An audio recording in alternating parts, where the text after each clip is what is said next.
Hello guys, tignan nyo ito ah. Ito yung parang ano, gug sa Bicol, tapos yung Ilocano ay pangalan nun? Pakat, parang pakat sa Ilocano. Tapos parang langka na maliit.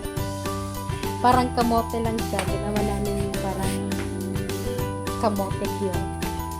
Anong pangalan nito? Hindi ko alam yung pangalan. Masarap guys. Parang kamote talaga na siya. Kanina hindi ano.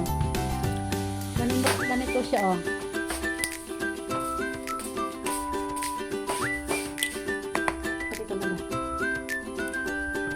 Ganito siya oh, pag hindi pa luto.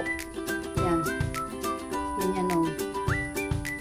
Ngayong luto na, ganito na. Ang sarap na. Yummy oh. Parang kamote talaga siya ang lasa. Sinong nakakalam ito guys? Sana kayo.